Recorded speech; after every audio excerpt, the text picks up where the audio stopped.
여러분, 구약 성경의 시작이 창세기로 시작이 됩니다.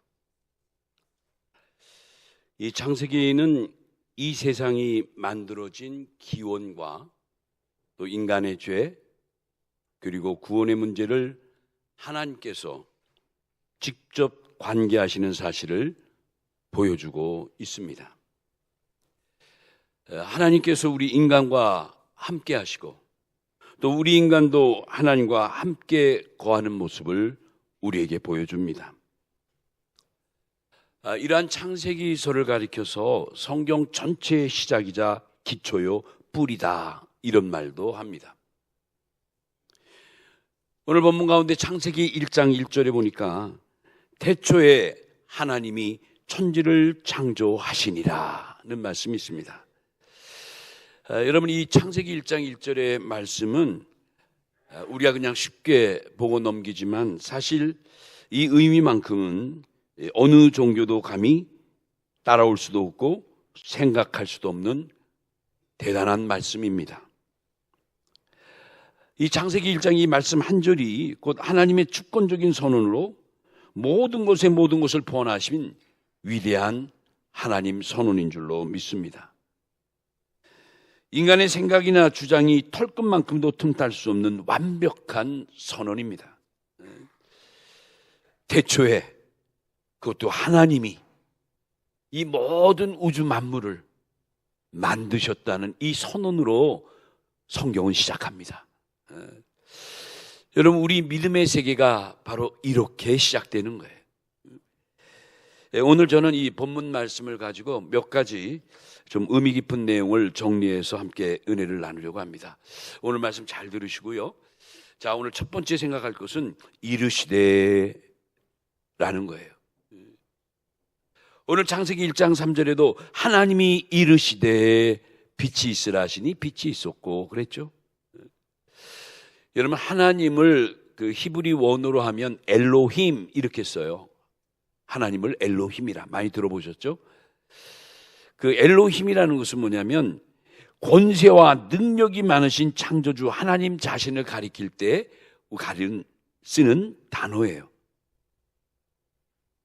이 단어가 주는 의미는 뭐냐면 하나님은 누구와 의논하지도 않고 도움도 받지 않고 스스로 계획하시고 스스로 섭리하시고 스스로 영존하시는 그 하나님의 이름이 다름 아닌 엘로힘이란 단어에 포함하고 있는 거예요.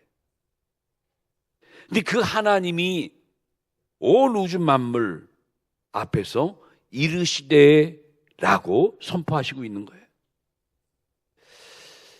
저는 이제 우리 지금 개역개정에 이르시되라고 이렇게 표현하고 있는데 예전 성경에는 우리가 너무 익숙하죠. 가라사대 이런 표현을 했잖아요. 하나님이 가라사대, 예수께서 가라사대.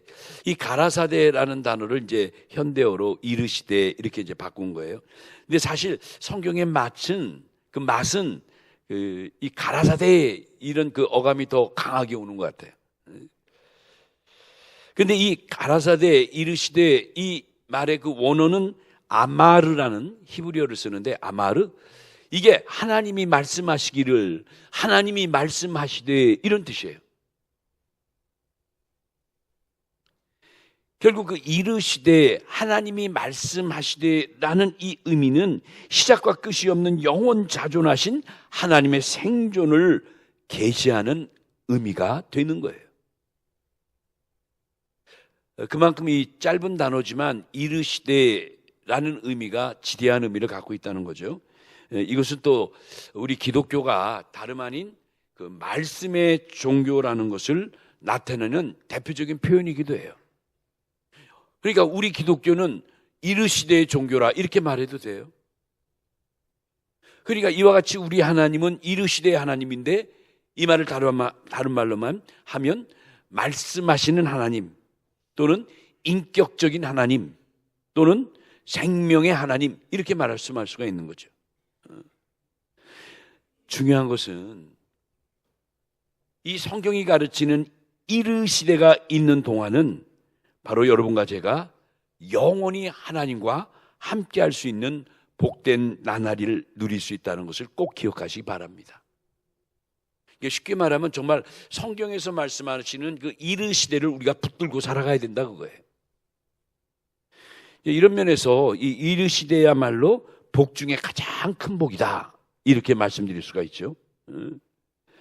우리 하나님이 바로 이르시되로 천지를 창조하셨고, 이르시되로 하늘과 땅이 모두 동원됐고, 이르시되로 천지가 일제히 응답한 거예요. 그러니까 하나님의 이르시되 이 한마디는 조그만 틈도 없이 완벽한 표현이에요.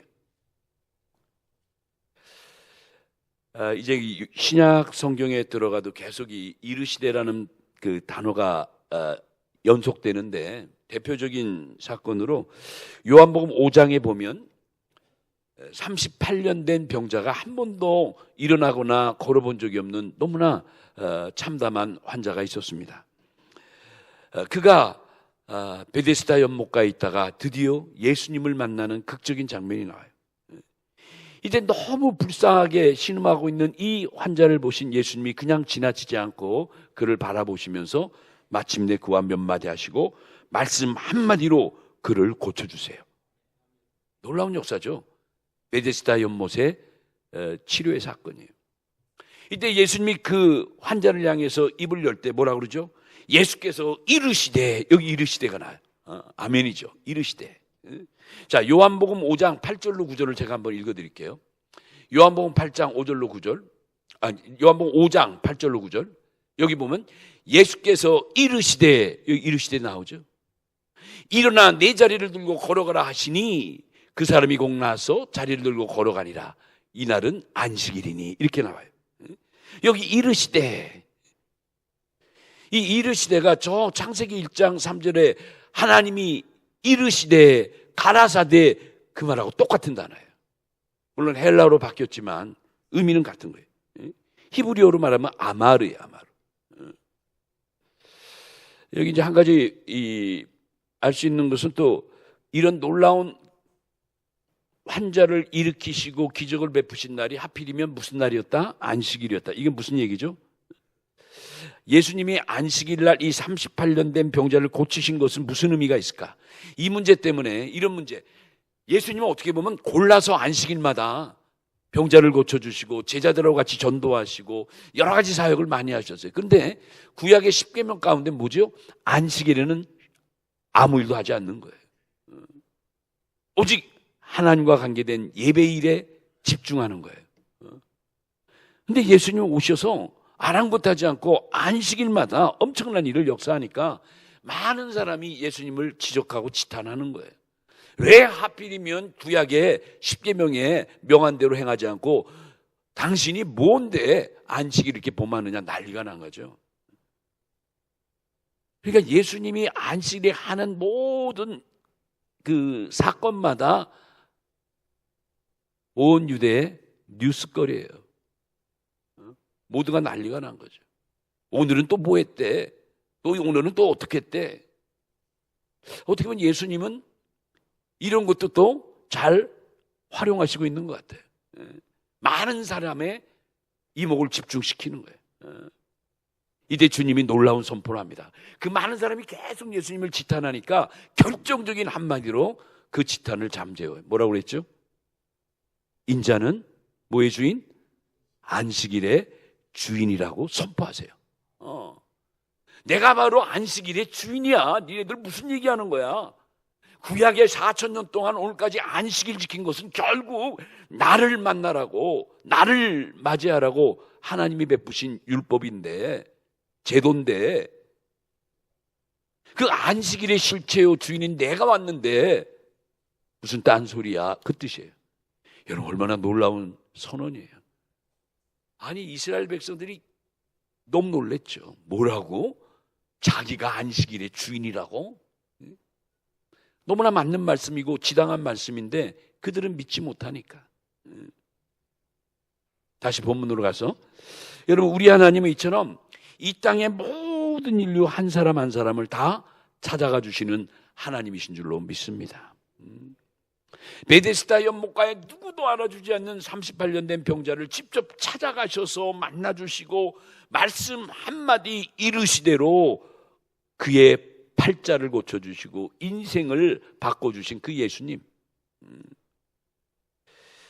여러분, 구약의 이사야서 40장 26절에 보면, 이사야 40장 26절에 하나님이 이 땅에 있는 모든 만상들, 모든 우리 인류들의 이름도 일일이 부르신다는 거예요. 야, 사실 여러분, 우리 교회 모든 성도들의 이름을 안다는 것도 쉽지 않죠.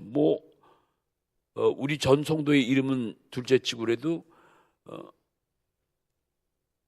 나와 가까운 무슨 인척이나 친지나 이제 나이가 들어가면 기억력도 잘 멀어지니까 이름도 잘 생각 안 나죠.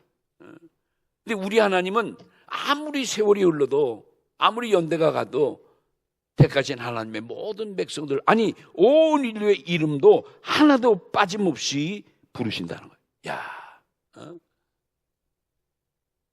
오늘 본문 가운데 26절에 그의 권세가 크고 그의 능력이 강함으로 하나도 빠짐이 없느니라. 그들의 모든 이름을 부르신다고 그랬어요. 그런 하나님이에요. 우리는 그저 모든 사람 부를 때 그냥 순서대로 가나다 순으로 김씨부터 하씨까지 이렇게 부를 수도 있지만 하나님은 능력이 많으신 분이라 수억 명, 수십억 명이라도 동시에 각자의 이름을 부르시는 하나님이에요. 할렐루야. 이런 하나님이에요. 근데 그런 하나님이 이르시되라고 하는 말씀은 이건 우리 인간의 언어로 표현할 수가 없죠. 그래서 하나님의 이르시되의 결과는 뭐냐? 말 그대로 다 이루시는 거예요. 할렐루야. 자, 창세기 2장 1절에 보니까 창세기 2장 1절에 천지와 만물이 다 이루어지니라 말씀하고 있어요. 하나님 말씀 한마디 이르시되 만물이 다 그대로 이루어졌다는 거예요. 따라서 이 창세기에 나온 이르시되라는 이 말씀은 결코 미완성이 있을 수가 없는 거예요.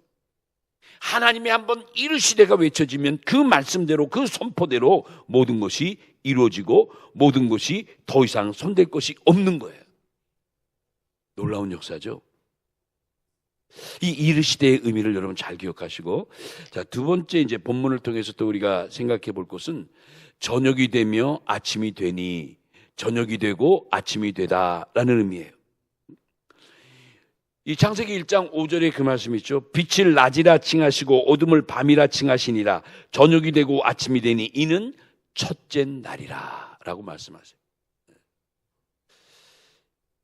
이 하나님은 이 창조의 첫날에 말씀하시기를 빛이 있으라 선포하시고 이 빛이 창조돼서 빛과 어둠으로 나뉘었어요.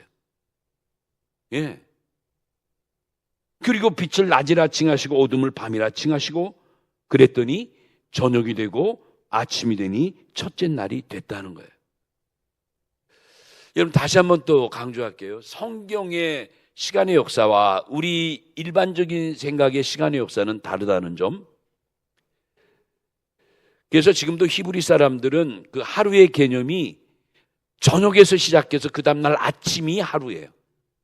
오늘 우리들의 시간대는 어떻게 죠? 하루의 개념이 해가 뜨는 아침부터 시작해서 해가 지는 저녁까지가 하루인데 유대 백성들은 그렇게 생각하지 않고 거꾸로 밤이 먼저고 그 다음이 아침이에요. 이게 성경적이에요. 왜? 성경에 그렇게 써 있으니까. 만약 반대로 성경이 저녁이 되고 아침이 되니 이는 첫째 날이라 이렇게 날의 하루의 구성을 얘기하는데 반대로 우리가 생각하면 만약 성경이 아침이 되고 저녁이 되는 이면 첫째 날이라 이렇게 됐으면 어떻게 됐을까? 여러분 만약 그렇게 됐으면 만약 성경이 아침이 먼저고 저녁이 나중에 됐더라면 어떻게 됐을까? 여러분과 저에게 모든 인류에게 구원이 없었을 거예요. 이 점 꼭 기억해요. 그렇다면 이 창세기 1장 1절로 5절에 나오는 이 빛은 어떤 빛을 가지고 저녁이 오고 아침이 온다고 말씀하셨는가? 이거 한번 생각해 봐야죠. 여러분, 흔히 아침과 저녁의 일반적인 상식은 어떻게 되죠? 어떻게 저녁과 아침과 저녁이 구분됩니까? 왜 그런 변화의 기점이 뭐죠? 그렇죠. 태양이죠, 태양. 우리 지구가 태양을 이 주위를 돌면서 또 지구 자체가 또 뭐하죠? 스스로 돌아가요. 자전하고 있어요. 그러니까 지구가 태양의 주위를 돌면서 자전을 통해서 낮과 밤이 형성이 돼요. 중요한 건 태양이에요, 해. 그런데 이 창조의 첫째 날은 아직 해가, 태양이 만들어지지 않을 때예요. 흥미롭죠? 성경을 자세히 읽어야 돼요. 창세기 1장을 자세히 보면 우주 만물이 탄생하는, 창조되는 과정인데, 이 태양이 언제 창조되냐면 넷째 날에 창조돼요. 넷째 날에 태양이 창조돼서 그때 징조와 계절과 날과 해를 이루었다고 분명히 말씀해요. 이 말씀이 창세기 1장 14절이에요. 오늘 여러분 참 이 귀한 말씀 듣는 기회에 나오신 거 너무 감사해요. 이 창세기 1장 14절이 하나님이 하루, 첫째 날, 둘째 날, 셋째, 넷째, 다섯째, 여섯째까지 창조하시는데 네 번째 날에 창조의 과정을 설명하시는 거예요. 다 같이 한번 읽어봐요. 창세기 1장 14절. 다 같이 시작. 하나님이 이르시되 하늘의 궁창에 광명체들이 있어 낮과 밤을 나누게 하고 그것들로 징조와 계절과 날과 해를 이루게 하라. 여러분, 이게 언제라고요? 넷째 날. 하나님이 궁창에 광명체들이 있게 하셨어요. 그 광명체가 뭐죠? 해와 달인 거예요. 별인 거예요. 결국 하나님은 넷째 날에 비로소 계절과 날과 해를 이루게 하신 거예요. 그러니까 첫째 날의 저녁과 아침은 넷째 날의 그 지구의 자전과 공전을 통해서 전혀 그거와 상관이 없는 거예요. 그러니까 첫째 날의 저녁과 아침의 의미와 그렇죠, 다르죠. 그러니까 이런 면에서 창세기 1장 3절로 5절의 첫째 날은 넷째 날 이후의 시간 개념으로 설명할 수가 없는 거예요. 그러니까 오늘 우리가 꼭 기억할 것은 하나님이 말씀하시는 저녁과 아침의 개념을, 우리의 상식을 좀 접어두고 생각해야 될 필요가 있어요. 굉장히 놀라운 사실인데 함축해서 이렇게 한번 정리해 보면, 여러분, 하나님의 시간 속에 모든 것이 창조될 때 보세요. 밤에 속한 어두운 시대가 항상 먼저 나오고 그 다음에 환난과 모든 날 이것이 해결되고 바로 새로운 회복의 시대, 아침의 시대가 오도록 하나님은 그렇게 창조의 섭리를 이끌어 나가세요. 이게 하나의 또 중요한 창조의 뭐랄까 그 원리라고 그럴까, 하나님의 방법이에요. 어떻게 보면 이것이 하나님의 깊은 구속 섭리의 한편이에요. 그러니까 하나님의 역사는 저녁이 되고 아침이 돼야 온전한 세계가 이루어지는 거예요. 그러니까 성경의 역사를 대부분 여러분 보세요. 보면 전부 아침의 역사보다 저녁의 역사가, 낮의 역사보다도 밤의 역사가 앞에 있습니다. 앞에 있어요. 그래서 저녁이 되고 아침이 되니 라는 말씀에 모두가 다 일제히 그 질서를 맞추는 거예요. 참 신기해요. 너무너무 신기해요. 자, 보세요. 첫 번째로, 여러분, 우리 이제 창세기 족보, 우리 구속사 시간에 너무너무 열심히 공부하지만 아담의 그 자손, 아담의 그 족보에 대해서 우리가 공부했잖아요. 그런데 아담의 족보의 내용이 쭉 보면 창세기 5장에 보면 그 셋의 계열, 아담의 또 다른 아들 셋의 계열이 소개되고 있는데, 그런데 사실은 그 앞에 창세기 4장에 아담의 아들 가운데 어둠에 속한 가인의 후예들의 이야기와 족보가 먼저 나와요. 그리고 창세기 5장에 빛에 속한 셋의 계열의 사람들이, 후손들이 소개돼요. 이게 우연이 아니라는 거죠. 우리가 그냥 논리적으로, 연대적으로, 질서적으로, 순서적으로 생각하면 어떻게 보면 창세기 4장에 먼저 빛에 속한 셋 계열의 이야기가 먼저 나와야 되는데 성경은 그렇지 않아요. 항상 어둠의 이야기가 먼저 나오고 그 다음에 이어지는 이야기가 빛에 대한 이야기예요.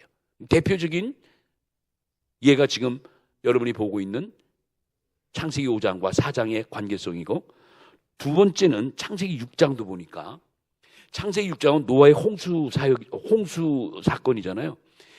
창세기 6장에 노아 때 세세 계열의 타락상과 제약의 관영함 때문에 하나님 심판의 역사로 홍수가 일어나는데, 어떻게 보면 그 홍수의 역사는 밤의 역사죠. 깜깜한 어둠에 하나님이 심판하는 이런 역사잖아요.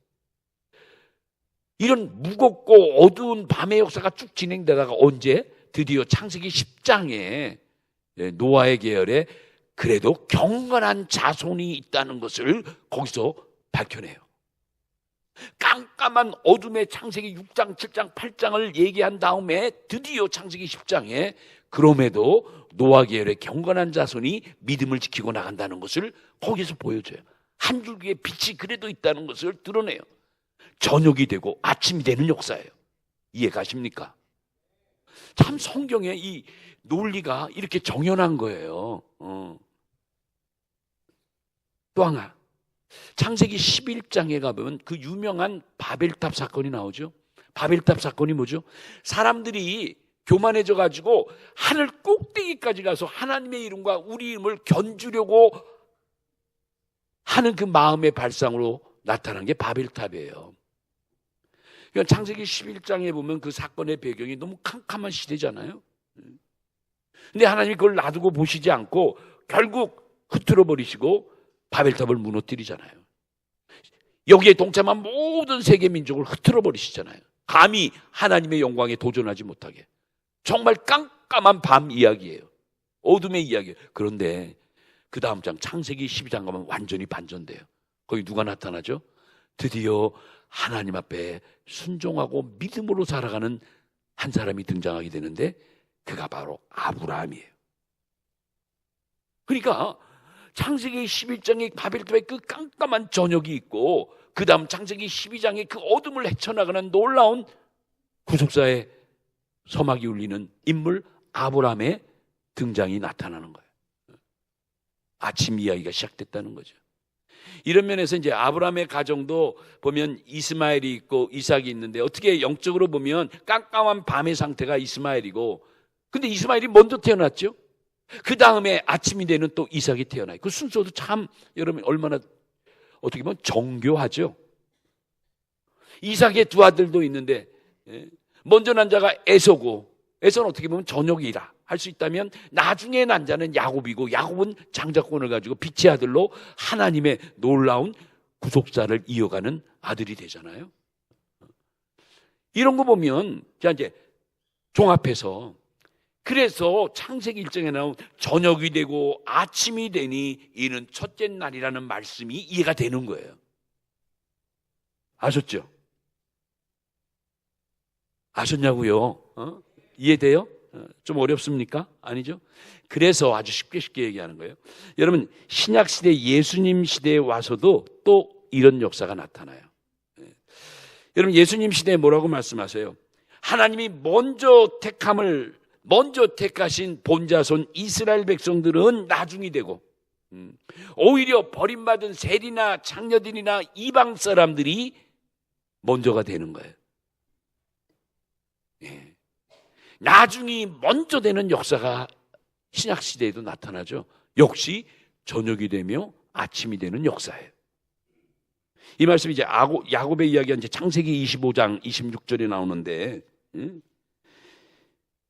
또 한 가지 여러분 보세요. 창세기에 나타난 타락한 아담이 깜깜한 저녁이라면, 먼 훗날 이 깜깜한 인생들을 구원하시기 위해서 십자가에 못 박혀 돌아가신 둘째 아담이 나타나시는데, 그 둘째 아담이 누구세요? 예수님이세요. 첫 아담이 저녁이라면 둘째 아담으로 오신 예수님은 밝은 아침인 거예요. 저녁이 되고 아침이 된 거예요. 구원의 소망이 없는 세대에 마침내 때가 참에, 갈라디아 4장 4절에 마침내 때가 참에 그 어둠의 절정에 하나님은 빛을 우리에게 주셨는데 그 빛이 바로 예수 그리스도신 거예요. 여러분, 얼마나 오묘하고 얼마나 신비한 역사입니까? 이것이 하나님의 구원 경륜의 비밀이에요.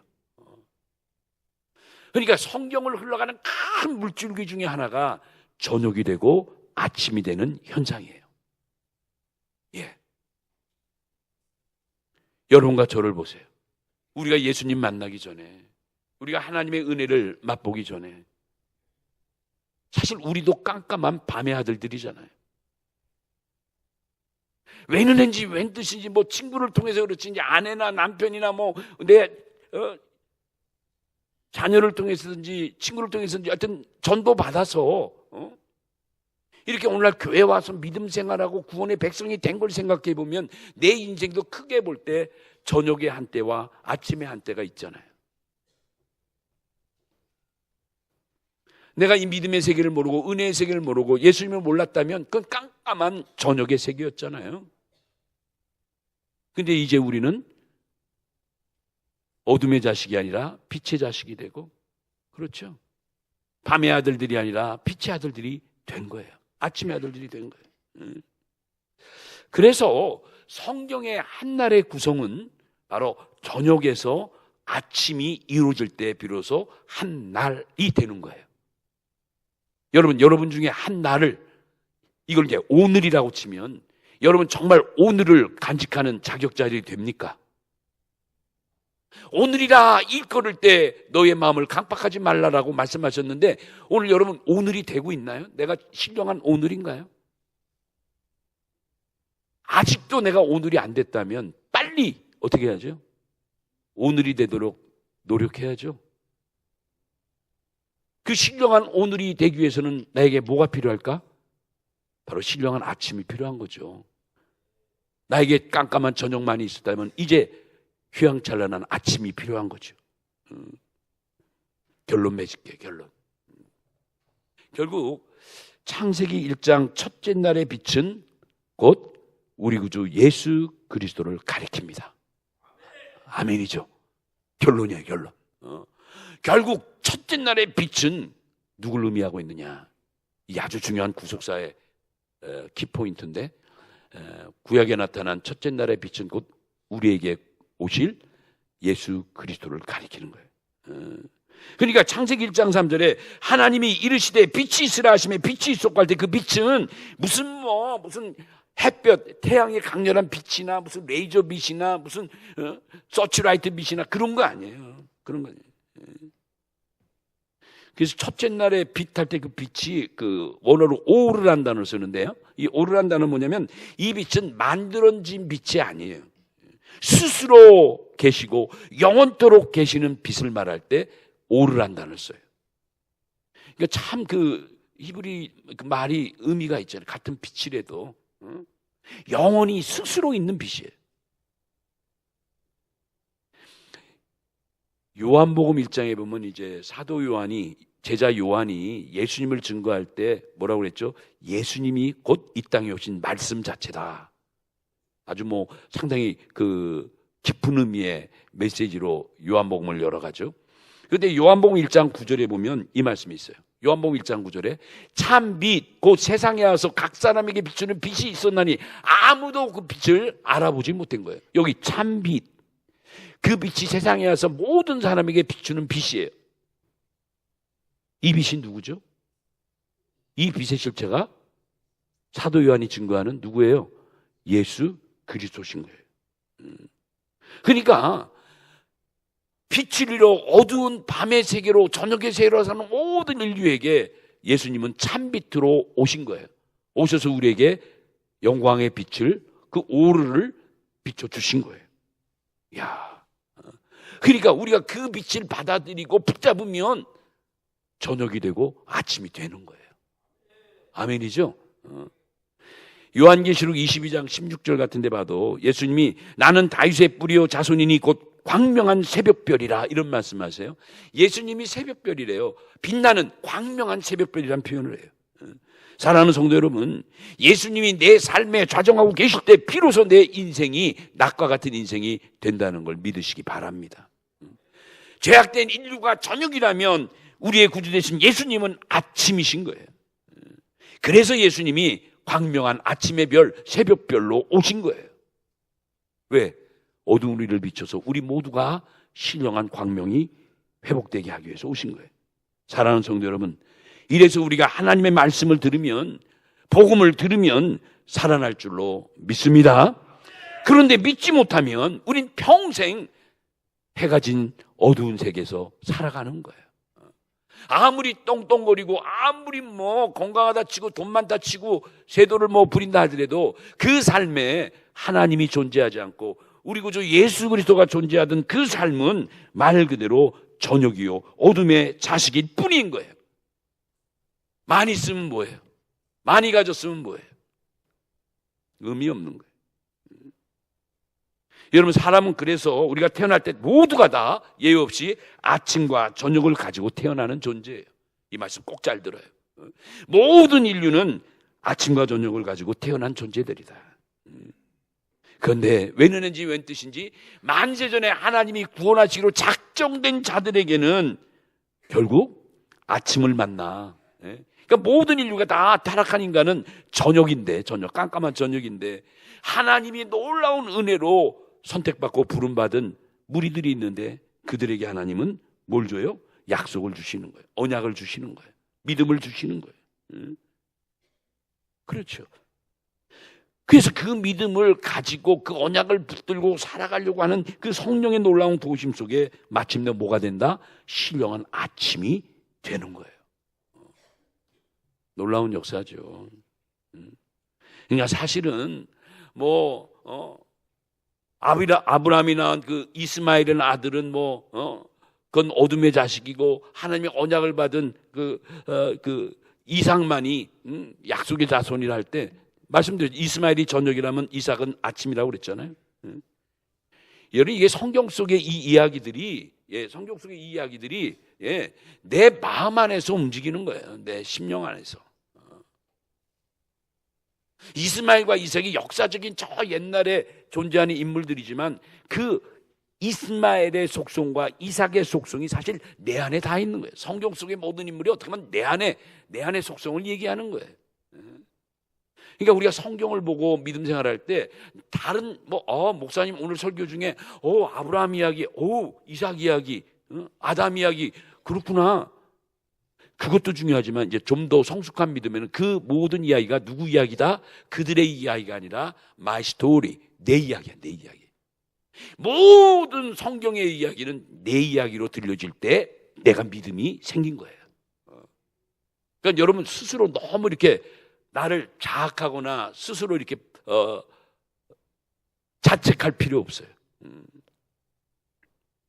내가 믿음이 있기에 그렇게 느껴지는 거예요. 중요한 건 뭐냐?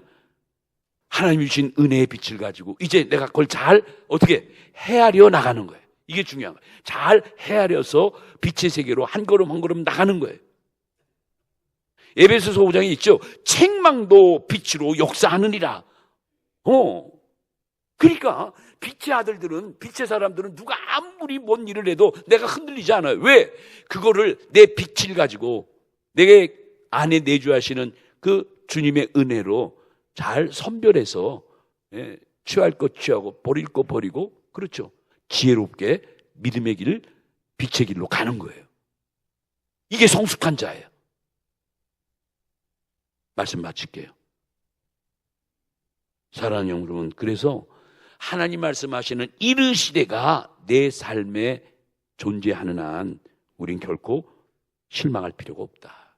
지금은 힘들고 지금은 다소 어렵고 뭐 일이 잘 안 풀리고 많은 고통이 있지만 이르시되를 꼭 붙들고 나가면, 이름하여 하나님의 말씀과 언약을 꼭 붙들고 나가면 반드시 한때 신령한 아침이 우리에게 찾아온다는 것을 믿으시기 바랍니다. 얼마 전에 작고하신 우리 그 세상의 가수 중에 한 분이 쨍하고 해뜰 날, 그 노래 있죠. 쨍하고 해뜰 날 다가온단다. 그 노래 한마디 갖고 이 사람의 인생이 완전 반전된 거 아닙니까?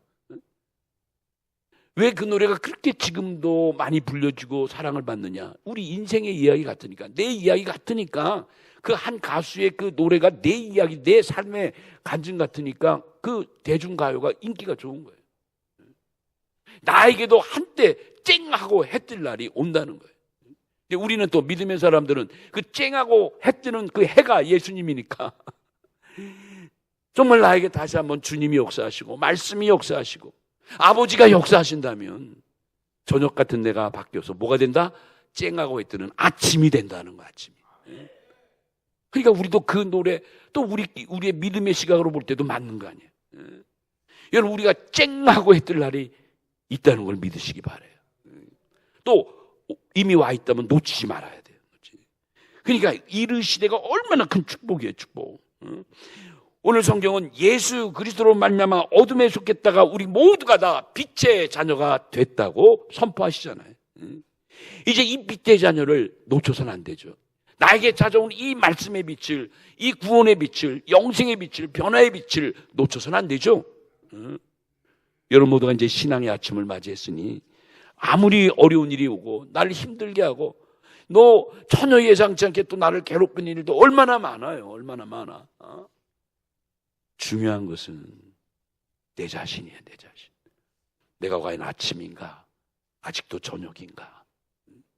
아침 된 사람은 끄떡 없어요. 끄떡 없어. 무슨 시험이 들어. 무슨 내가 아침이 있는데 아침. 어둠이 암만 날 까불듯이 해도 난 아침이야, 아침. 밝은 대낮이에요.